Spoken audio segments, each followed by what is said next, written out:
بسم اللہ الرحمن الرحیم۔ حضرت انس رضی اللہ تعالی عنہ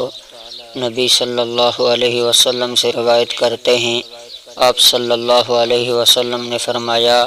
اپنے اموال، اپنی جانوں اور اپنی زبانوں کے ساتھ مشرکین سے جہاد کرو۔ حضرت ابو ہریرہ رضی اللہ تعالی عنہ بیان کرتے ہیں، رسول اللہ صلی اللہ علیہ وسلم نے فرمایا، سلام عام کرو، کھانا کھلاؤ اور کافروں کے سرداروں کی گردنیں اڑاؤ،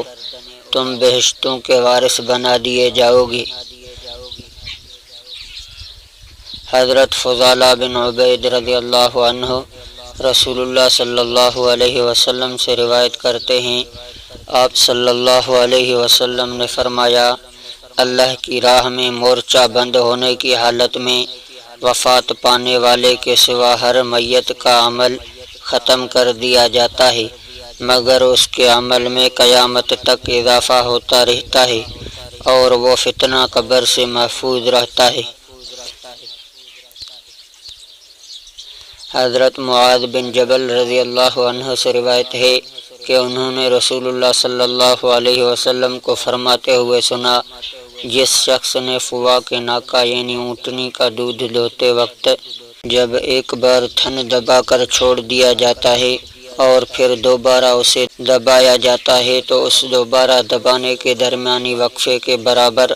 اللہ کی راہ میں جہاد کیا تو اس کے لیے جنت واجب ہو گئی، اور جس شخص کو اللہ کی راہ میں زخم لگا یا وہ کسی حادثہ کا شکار ہوا تو وہ زخم جس قدر دنیا میں تھا اس سے کہیں زیادہ ہو کر روز قیامت آئے گا،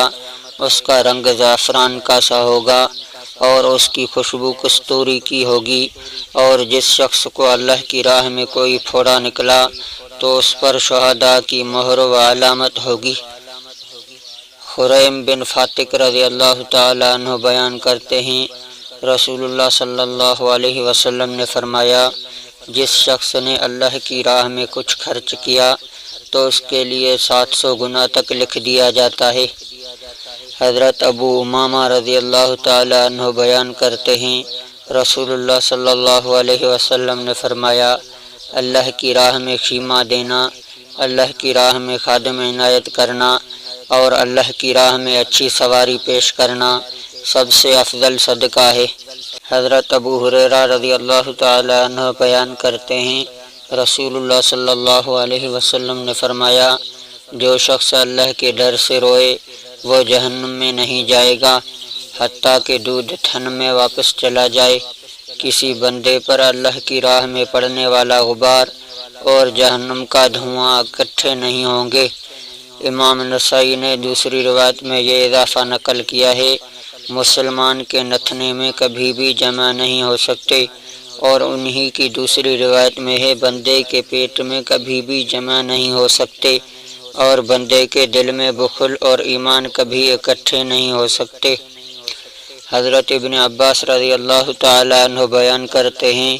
رسول اللہ صلی اللہ علیہ وسلم نے فرمایا،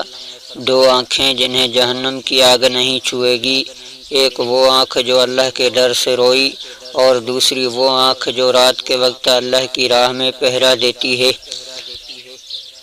حضرت ابو ہریرہ رضی اللہ تعالی عنہ بیان کرتے ہیں، رسول اللہ صلی اللہ علیہ وسلم کے صحابہ میں سے ایک آدمی ایک گھاٹی کے پاس سے گزرا جس میں میٹھے پانی کا ایک چھوٹا سا چشمہ تھا، اسے یہ بھلا محسوس ہوا تو انہوں نے کہا، اگر میں لوگوں سے الگ تھلگ ہو جاؤں تو میں اس گھاٹی میں رہائش اختیار کر لوں۔